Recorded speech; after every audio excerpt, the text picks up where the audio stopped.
Welcome to one of our vegetable greenhouses in Geneva, New York.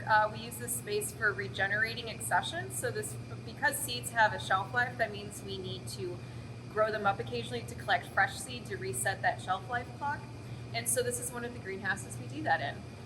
And so the plants that you're seeing in here, this is a mix of things that were grown out in the field and didn't quite finish flowering and maturing before the season ended, so we bring them in. There's also things that were never intended to go out in the field, so things that have been grown here their entire lives. So we have everything from over here, we have some physalis or ground cherries and tomatillos.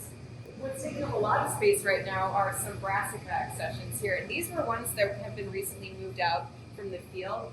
For example, we have solo head right here, good old G3215386 UOSD, everyone's favorite broccoli. So this actually just got moved out from the fields, I think last week, in fact, and you can see it's flowering already. It was ready to go, and we needed to be ready for it. So as these flower in the greenhouse, you can actually see our greenhouse manager, Paul. He'll come around in the mornings and dust pollen, collect pollen, and spread it between all of the individuals within an accession. And so that's how we sort of control the pollen flow in a greenhouse setting.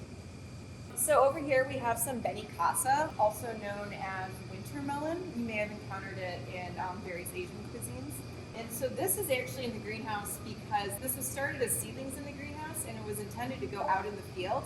But the seedlings were so slow getting started, especially I think germination just took weeks longer than the other squashes.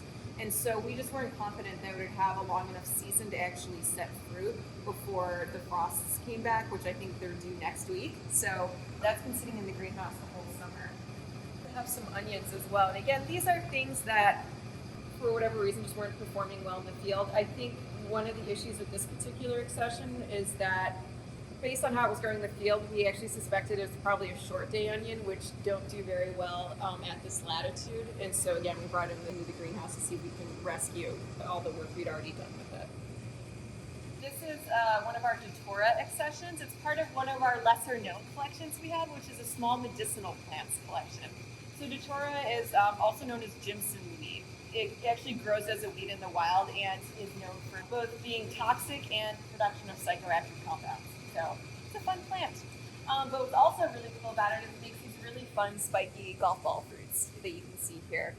And so I've also seen Datura used a lot in discussions of evolution of fruit development, especially in the solanaceous plants, because it's actually a pretty close relative of things like tomato, which have these like juicy, fleshy fruits, but these clearly have dry, dehiscent fruits. And so it's been used to try and understand evolution of fruit development mechanisms. So you saw the spiky golf ball fruits on that other one, but these are completely spineless fruits on this Datura, which has these really fun sort of contorted looking leaves too.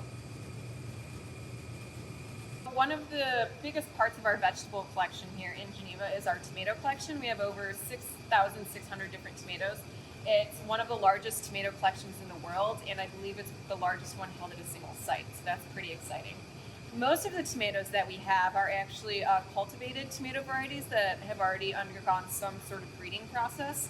A lot of wild tomato relatives, which are of great interest to breeders for things like disease resistance traits, those are actually held at another collection, the Tomato Genetics Resource Center that's over by UC Davis.